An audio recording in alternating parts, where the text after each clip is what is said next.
I had a teacher in middle school, I'll never forget him. To me, like, this guy was the smartest guy that I knew. He started asking 12-year-old kids, prove to me, why is God real? So I realized maybe God is not real. Maybe this is all one big fairy tale lie so that people don't go around doing really bad things. They have to just blindly believe in this blind faith. So I kind of started to reject Islam, not only but all of religion, and I became somewhat agnostic during my younger years. I'm thinking in my head like, hey, nothing's wrong. Why am I breathing so hard? And when I started to kind of gain consciousness, I opened up my eyes slowly and I see my friend doing CPR on me. And I was in absolute shock. Like I nearly almost died right there. And my friend was giving me those like chest compressions. First thing that I said after I woke up from that was Ashhadu an la ilaha illallah, Ashhadu anna Muhammadan Rasulullah. Ashhadu an la ilaha illallah, Ashhadu anna Muhammadan Rasulullah. Assalamu alaikum, Brother Alex, also known as Lucid. We are very happy to have you with us. Let's start with, who is Alex, and can you tell us briefly about your life?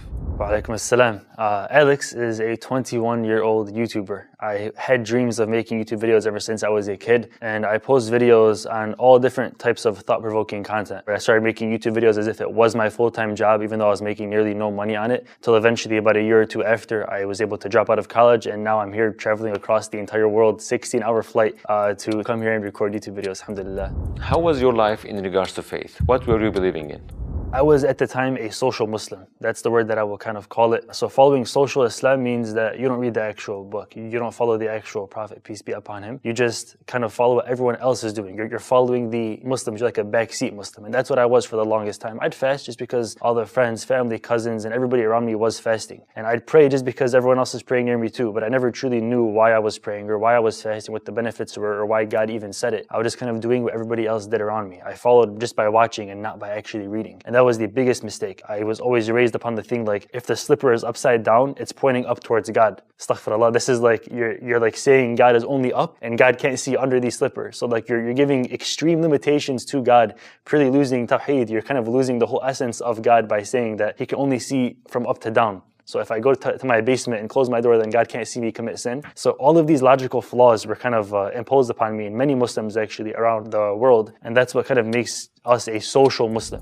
What events brought you to a point of leaving Islam? I was sent to a Islamic school to teach me how to pray and how to read and write Arabic, and I kind of like rejected like a lot of it during that time. They kind of really forced Islam down your throat type of school, and it was really, really strict. I would cry every single morning going to the school, like my first day of preschool to probably the very last day. I would walk in, I'd be hugging my mom's leg to like not let me leave because I did not want to be like, away from her and into this school because it was very, very strict and stern. So by age 4 and 5 and 6, I kind of realized like I didn't want to be a part of something that was so scary and that was so strict. I kind of started to deviate away from that, and what really kind of turned the tides and made me somewhat of an agnostic atheist for a little while was that I had a teacher in middle school, I'll never forget him, and he kind of explained to a classroom full of Muslims and Christians saying that God's not real, there's no empirical proof that you can prove God to me, so I don't want to believe in God. And he started asking 12-year-old kids, prove to me, why is God real? All of us obviously being not educated enough on the topic, now I could, but back then I had no idea. So like to me, like this guy was the smartest guy that I knew. So I realized maybe God is not real. Maybe this is all one big fairy tale lie so that people don't go around doing really bad things. They have to just blindly believe in this blind faith. And for me to kind of see that as well in my first year of like high school, I realized that maybe all of this like religion stuff is just some sort of like man-made thing to kind of control us, to make sure that we don't go and do bad stuff. And it's not the true word of our actual creator. If we really came from apes and it's being taught to us in school, and school is never wrong, it's always right. 5 + 5 is always 10, then we have to also accept that, yeah, maybe we were once apes and we just kind of transition into human beings, and that's why we're here with no purpose, no guide, and no creator. So I kind of started to reject Islam, not only but all of religion, and I became somewhat agnostic during my younger years.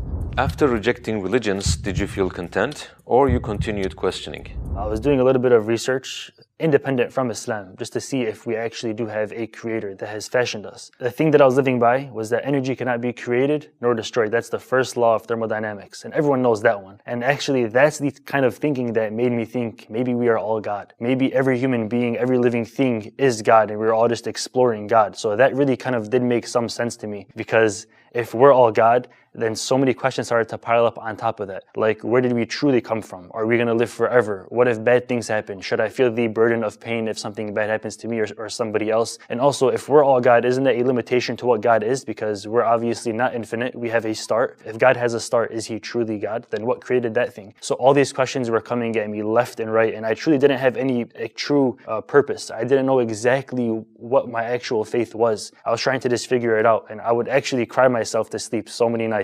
It was a really, really weird and strange time. Like, I would look at the most basic things, like a tree, for an example, and it would freak me out knowing, like, how could this thing be in such perfect order that it came from a little small seed, and now it's this extremely heavy and very, very tall, perfectly ordained tree. How can something like this happen? Or I would look at myself in my hands and think, like, how am I actually alive right now, in control of my own thoughts? Where was I before this life, and where am I going to be after this life? And those questions, like not having a pure belief in it, it really kind of made my whole life very unstable, and I never truly knew what was going to happen to me next. I never knew how to deal with any of my real situations. But then when I looked into deeper of the thermodynamics, we have the second law, which states that entropy will continue to increase in energy. So disorder will continue to increase. And what this means, for an example, is let's say on the right side of this room in the corner, I place a little space heater and I let it run for like 1 hour and then turn it back off. The heat is not going to stay exactly in the corner of this room. It'll influence and balance the entire temperature of this entire room. So that is what entropy is. It's the heat going from the hot to the cold side. And not only is that how it works in this closed space of this room, but that's how it works in the entire universe. So with that type of thinking, you realize that eventually, in a very long time, the entire universe will have so much entropy, so much disorder, that it cannot sustain life and it'll be practically dead. And when I really realized that, I realized, okay, there has to be something that is beyond this, that is truly ever living. There has to be a Hayyul Qayyum, right? From that, we can realize that if the universe has an end, if anything has an end, then it has to have a beginning. And if something has a beginning, then it has to have a creator. This is why God is God, because God doesn't have a beginning or an end. God created the concept of creation, so we can't even hold him to it. Diving deeper into that, I realized that God has to, for one, not be bound by time and space and matter. He can't be hold down to these principles. He has to be above entropy, so he has to be above disorder, where he's not going to eventually get weak the same way that the universe is. He has to be self-sustaining, and that's exactly what Islam teaches. After accepting the existence of God, what made you re-embrace Islam? I eventually stumbled back upon the Quran. Up to this point, never actually read it nearly my whole life until maybe like 4-ish years ago. And I finally gave it a read for the first time. I thought it would be some like Shakespearean written book, really, really hard to understand, old English, but there's a bunch of new translations that are perfectly written in like modern time English now. So I finally gave it a read. I let my ego down. I let down all the guards that I had, all the kind of like doubts that I had. And actually every page that I would turn, there'd be more and more miracles that just shocked me. And I knew that there's no way that this book could have been written by a human being, and especially not by an illiterate human being that had no idea how to write such eloquent words. So as I was going through this book and I'm seeing more and more of these signs, like for an example, how could someone have known 1,400 years ago that the universe is ever expanding? Like, that's such a wild, miraculous claim that we just discovered actually about 90 years ago, that the universe is expanding, that we can actually prove. 1,400 years ago, there has to be some truth there. All of the miracles in the Quran, it's all true. There's not a single one that is flawed. Like for an example, if I gave you 55 statements and I didn't know if any of them were actually true, maybe one might be real. Maybe I can tell you the price of Bitcoin in 45 years is going to be $1 million. That might be real. And if it's wrong, then you can disprove all of my previous statements. But in the Quran, back to back to back, all the statements just kept on proving more truth to me. I was absolutely shocked that this whole time, what I thought I was following was Islam, was not Islam in the slightest. It's like me first stumbling upon this religion. Okay, pray 5 times a day and then fast and just do all these things. It's not that robotic. There's parts in the Quran where it teaches you to actually be a good person and to have these interactions with human beings. As I was reading the Quran, just a few times I was so stunned, I took my shahada again and again and again. I kept on saying it. This time I said it and I really, really believed it, and I truly said it in my heart. For the first time in my life, I felt true order. I felt true guidance. I felt actually happy and relieved. How was your family's reaction after you rediscovered Islam? So they weren't aware of me kind of stepping away from Islam, but now they definitely know that I'm getting a lot closer to it. Like I'm leading prayer at my house now, and I'm trying to bring Islam even deeper into my household too now. So I went from being the opposite side of the whole spectrum to now like I'm in front of my own father leading prayer, which I never thought that I'd be doing. Alhamdulillah. Did becoming a true Muslim have an effect on your YouTube channel?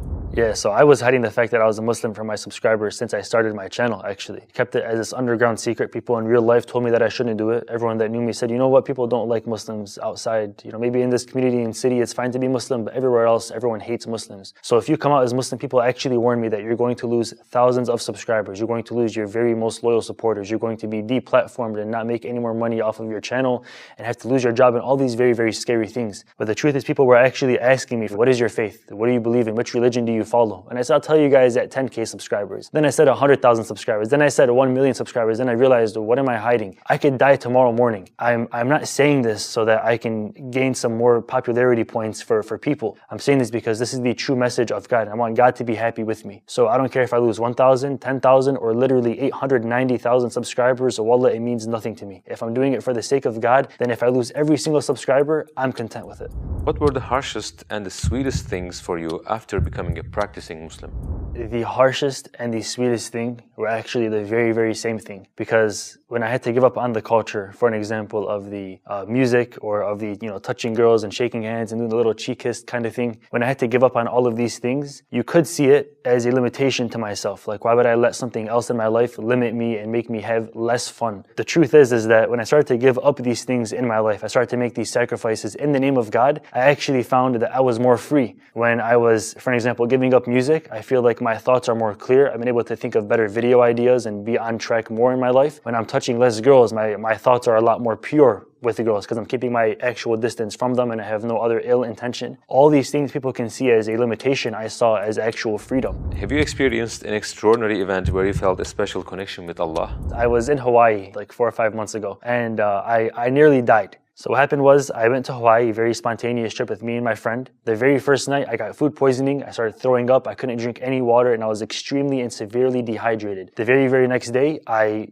fainted. I was like talking to my friend and he saw like my eyes roll back and he like grabbed me because I was going to fall and hit the floor very hard. This moment was the most impactful moment of my entire life. All I felt was black, nothingness. I just felt like I was dreaming actually. I started to feel myself in the dream breathing very heavily. Like all I felt was me breathing like and I'm thinking in my head like, hey, nothing's wrong. Why am I breathing so hard? And when I started to kind of gain consciousness, I opened up my eyes slowly and I see my friend doing CPR on me. And I was in absolute shock. Like I nearly almost died right there. First thing that I said after I woke up from that, my friend was giving me those like chest compressions, was Ashhadu an la ilaha illallah, Ashhadu anna Muhammadan Rasulullah. That was the first thing that I said because I thought, maybe if I die right now, these have to be my last words. I have to make sure that I'm purely devout in my faith and that I actually fully believe this. So that was the experience that truly brought me like really, really deep towards Islam. Did any of your followers become Muslim after you revealed your faith? For me, becoming Muslim, I feel like I've coincidentally inspired a lot of people on my YouTube channel. In my Discord server, there's been many, many shahadas of people coming into the server and just like seeing my experience and talking to a bunch of the like brothers and sisters in there as well, trying to find some sort of guidance or kind of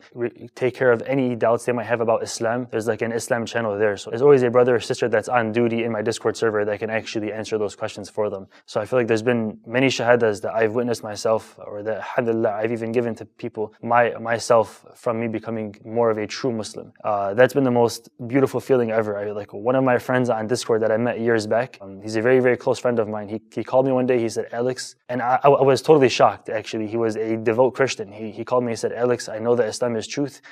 Let's just do it right now. Like, what should I say? And I said, okay, now just repeat after me. Ashhadu an la ilaha illallah, ashhadu anna Muhammadan Rasulullah. And when he became Muslim that day, I was stunned. I was actually like within the same week of the night of power. And as I was praying, I was so emotional. I was actually crying because my friend doesn't even know till this day how big of an impact he just made on his life and his afterlife. Like he doesn't know that this was the single best decision that he has ever made for his entire existence, that he ever will make. Inshallah, one day that he'll be seeing this video, he'll actually find out what a beautiful choice he made. And inshallah, I'll see him in heaven, inshallah, for his actions and for his shahada. For someone who is curious about our religion, how would you recommend that person to research Islam? Is it enough to write "What is Islam" on Google?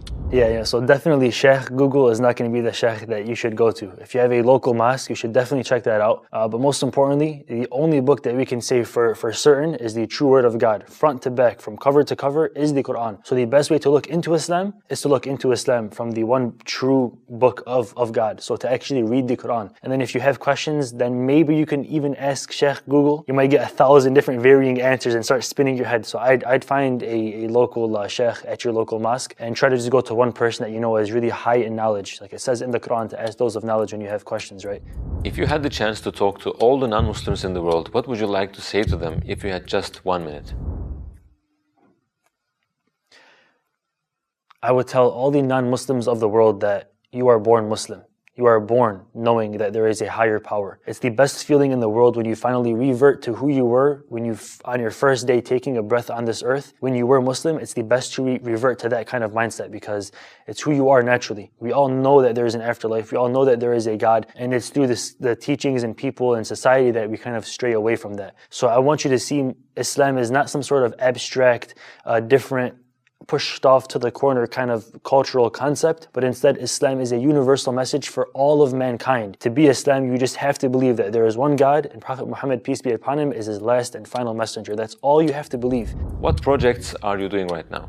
Islamically, I'm working with my local mosque. I'm gonna try to help them at least get their videography set up so that they can be posting their own YouTube videos and they can kind of spread their own message, because at the mosque, especially where I'm from, there's so much knowledge. There is so many smart intellectual Muslims there. There are so many sheikhs that can actually teach and spread the message of Islam. They just aren't really up to the date with like the technical parts of it, like recording and microphone and lighting and sound and all of the above. So I feel like since I have that skill, I can use it in the name of God and I can help them do it as well.